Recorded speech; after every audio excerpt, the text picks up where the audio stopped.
Okay, so our last gas law we're going to talk about in this class is called the ideal gas law.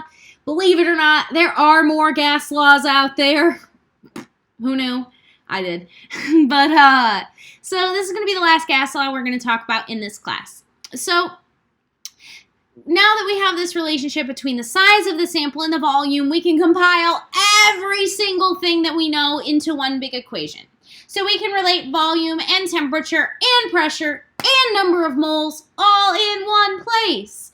So it's an equation that really sums up everything we have learned about gases, that really describes the kinetic molecular theory as an equation. So again, the ideal gas law does assume that all gases behave according to the kinetic molecular theory. So the ideal gas law is, again, relating volume, temperature, pressure, and number of moles all at once. And this equation down here is the equation that we use to relate those values. So we have P for pressure, V times volume, equals N, which is number of moles, times T, which is temperature. But what in the heck is this R in the middle, Emily? Where did this come from? What are you doing? Well, R is just a constant. So just like pi is 3.14, for example, the ideal gas constant here, or the universal gas constant, as I will usually call it, is called R. So it always has the same value no matter what. And it was experimentally determined by scientists to help keep that gas law in check. So if you don't put R into your gas law, then the gases don't exhibit the behavior that we think they do. However, if R is included in the gas law, everything works perfectly. So it was determined experimentally, and it's just a value that we plug into our gas law to help keep the numbers in check for what we would expect. So the value of R is 8,314 liters times pascals divided by Kelvin times moles, okay? I will always give you this gas constant in its unit, so don't worry about that, but you have to know how to use it. So the trick here is I'm giving you all these equations. You just gotta know how to use each one individually and which one you use when. That's the skill you're learning here. So, when you're solving an ideal gas law problem, what you have to do is be absolutely certain that you make your units in the problem match the units in the gas constant. So the units on the universal gas constant are important, and they tell us what units we need to transfer everything into. So in this case, if you're solving an ideal gas law problem, you're locked into every single one of your units. Examining volume, for example, volume is in liters, pressure is in pascals, temperature, of course, kelvins, number of moles, of course, or N, of course, in moles, number of moles. So the thing is now we just know for a fact we have to make sure our volume's in liters, and we have to make sure that our pressure is in pascals. So, and again here, you might notice that something different about the ideal gas law, other than just this gas constant, is that I don't have any ones and twos. I don't have sub 1, sub 2 written in my equation here, because the ideal gas law isn't so much about change, but studying a system at one particular time. So this is just, we're looking at one time period here. What happens to a gas? Like, can we find the value of one of these other properties, rather than the, like, what happens to question. So this is for when the ideal gas law works. However, when does the ideal gas law fail? So, when gases don't behave ideally, right? Well, all right, Emily, when does this happen? So gases behave as ideal almost all of the time, following those 4 rules in kinetic molecular theory. However, gases do not have this ideal behavior under 2 conditions, and it kind of makes sense why. So it's under extremely high pressures and extremely low temperatures. If you have that condition there, you're going to find that your gases do not behave ideally. So we got to think about in our head why this happens, why it's pressure and temperature. Well, think about how changing temperature and pressure affects gases. So when we lower the temperature, right, we make them very, very slow moving. So if something is slow moving and I'm passing by it and I have 2 gas particles together, they have more time as they're passing by each other to interact before they bounce back off. So when they're moving really fast, they're like boom, boom, boom, boom, boom. They don't have time to interact with each other. But if I have two gas particles kind of flying by each other here, they might have time to interact if they're moving slow enough. And so when you lower the temperature too, you're lowering your volume. And so when you increase, so then when we think about pressure, when you increase pressure, you're going to have a very small volume as well. So when you're increasing pressure, that means that you've got more collisions happening, right? So if gases are contained in this very small area and they're very, very slow moving, we don't know if we can make the same assumptions as we did before in KMT. We now have to assume that they are interacting with each other. So in a significant way, in a way that matters. Before we were just hand waving it off saying it must not matter, they're moving too fast, doesn't matter. Now we're saying, hey, they're moving slow enough and they're so tightly packed together and that pressure is so high that we can't just assume they bounce off each other and travel in perfectly straight lines. We basically can't assume that they behave as freely as a gas normally would because these particles are packed in so tight and moving so slowly that they actually do interact with each other. So at extremely high pressures and extremely low temperatures, what happens is the ideal gas law fails, kinetic molecular theory fails because the gases actually have time to interact with each other and they're kind of forced to interact with each other because that pressure is so high. So technically, there are models and equations for these scenarios where the ideal gas law fails, but that's way beyond this class. I didn't learn that until I was way, way up in my upper division classes in chemistry. And so right now, what's important for you to know is that the ideal gas law breaks down when you're under extremely high pressure and extremely low temperature. That's what I want you to take away from this. So let's go ahead and work through some examples of the ideal gas law.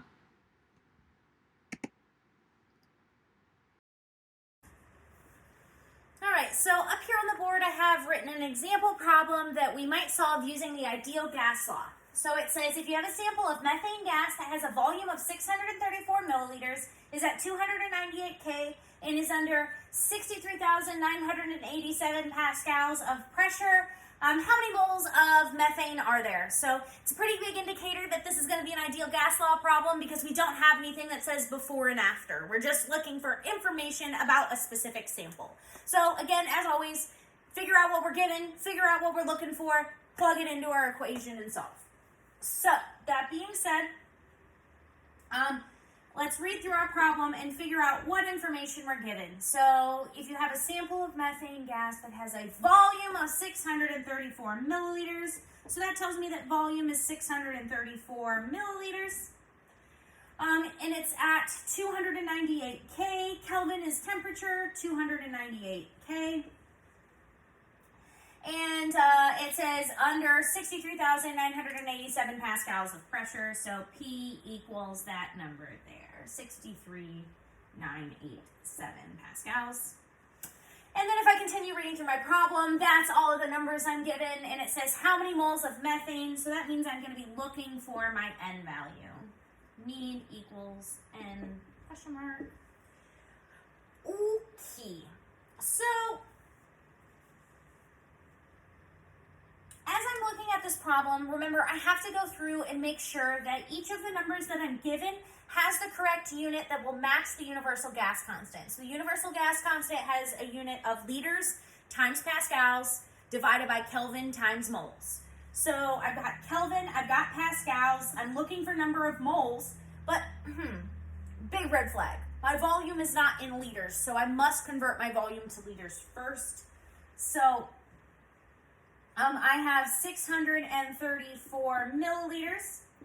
There are 1,000 milliliters for every 1 liter. I put milliliters on the bottom so that it cancels with milliliters on the top. And then that leaves me with liters in the end. So in this case, I'm going to have 0.634 liters.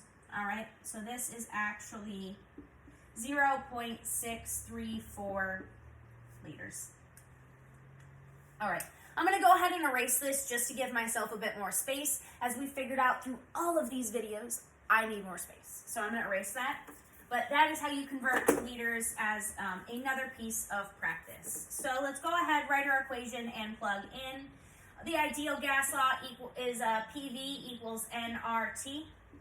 So in this case, I have my volume, or my pressure is 63,987 pascals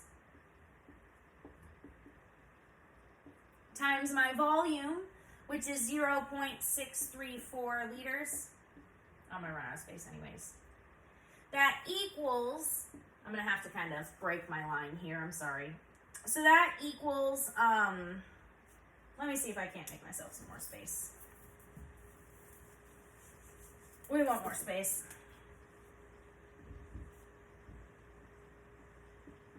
I'm going to just write my value kind of tiny in here.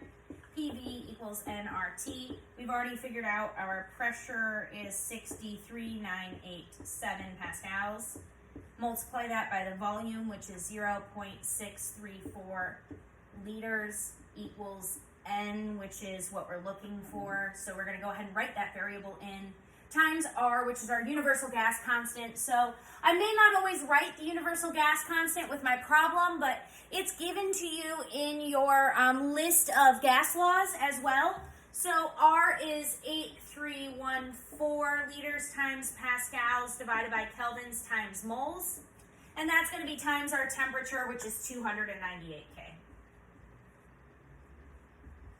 All right, I almost fit it this time. We almost made it. So that being said, I have to get N by itself. So I'm going to divide both sides here by those two values. So that's 8,314 liters times pascals divided by Kelvin times moles times 298 K. So that's 8314 liters pascals over Kelvin mole times 298 K. All right, so that means that in the end, N equals that 63987 pascals times 0.634 liters. And that's all going to be divided by 8,314 liters times pascals divided by kelvins times moles times 298 K. All right, so let's go ahead and do some work with our units to see what we can get to cancel out. So if I look at this here, I've got pascals kind of on the top of this fraction and up here, so those are going to cancel out. My liters are going to cancel too, because that's the same thing as liters divided by liters. And then if I look down here, this is the same as saying 298K divided by 1. So that's like having Kelvin on top, Kelvin on bottom. The kelvins are going to cancel, and we're left with 1 divided by moles in the denominator. So as always, if we have a little fraction underneath a big fraction, we can go ahead and flip that up to the top. So if I have 1 divided by mole down here, that puts it so that I've got moles as my unit, which N. We're looking for moles. Check. We got the right unit. So this means that N equals these values that I'm going to plug into my calculator. So 63987 times 0.634 divided by 8314 times 298, and that leaves me with 0.06 or 163739, so on and so forth. However, I go back to my original problem to determine my significant figures. I've got 3, 3, and 5. So that means I go for the lower number. So I've got 3 sig figs for the answer of this problem. So that would be 0.0164 moles. So I've got the correct unit. I'm solving for number of moles. My unit is in moles. And I've got 3 sig figs. My problem had 3 sig figs, so that checks out. We're good to go. I'm going to go ahead and reset. We'll come back for example number 2. All right, I got one last gas law problem for us to work through here to exhibit the ideal gas law, and that's our last example. So, after an experiment, you determine you have made 3.69 moles of a gaseous product. Through your lab setup, you are able to determine that the pressure is 345,872 pascals, and that temperature is at 305 Kelvin. You just want to know what the volume of the gas made was. So here, we do kind of have some of those words like after an experiment, but we don't see any change happening. We don't see that, oh, it was this before and it was this after. This is just telling you, kind of giving you some sort of scenario to put this case into, that you've done an experiment and you're going to use the ideal gas law after your experiment. So that's what we got going on. So we got to figure out what we're given, figure out what we're solving for, plug it into our equation, and solve. So, given, working through our problem, is that our number of moles, it tells us right away, is 3.69 moles. It says that the pressure is 345,872 pascals, and that, the temperature, not the volume, the temperature is 305 Kelvin. And it asks us, what is the volume of the gas made? So that tells us that what we need here is volume. So, that being said, we're going to go ahead and use the ideal gas law, PV equals nRT. But of course, we first have to make sure that our units match the ideal gas constant, which is liters, pascals, Kelvin, moles. Kelvin, pascals, moles, our volume will end up being in liters. So we're good to go there. PV equals nRT. And we're not going to run out of room on this one. So, pressure is going to be 345,872 pascals times the volume, which is what we're looking for, times our number of moles, which is 3.69 moles, times our gas constant, 8314 liters times pascals, divided by Kelvin times moles, and that's at 305 K. So, good work, Emily. So from here, we can go ahead and start to solve our problem. Well, our volume over here is only being multiplied by the pressure, so I'm going to divide both sides by that pressure. 345,872 pascals. 345,872 pascals. All right. So that means that these two cancel. V equals this value over here. I'll go ahead and rewrite it for you. 3.69 moles times 8314 liters times pascals divided by kelvins times moles times that 305 Kelvin. And that's going to be all divided by 345,872 pascals. So, we've done that much. Let's see where we're at. So, let's triple check our unit before we do any calculating. That being said, here I have moles on top in this fraction, moles on bottom in that fraction. Those are going to cancel. Kelvin on top, like Kelvin over 1, just like mole over 1, Kelvin on bottom. Those are going to cancel. And up here, I have Pascal divided by Pascal. That's going to cancel as well. That means my volume is left in liters. So, volume, therefore, if I multiply all of this out, 3.69 times 8314 times 305 equals, divided by 345,872 equals 27.05333, so on and so forth, liters. Remember, we got to have the proper number of sig figs, so I go back to my problem. I see 3 sig figs, I see 6 sig figs, and I see 3 sig figs, so I take the lower number, which is 3 in this case. So I'm going to write my answer with 3 sig figs, which is 27.1 liters. So I've got volume. Volume is in liters. That checks out. 27.1, that's 3 sig figs. That checks out. So our answer is 27.1 liters. So, there you go. That's the ideal gas law.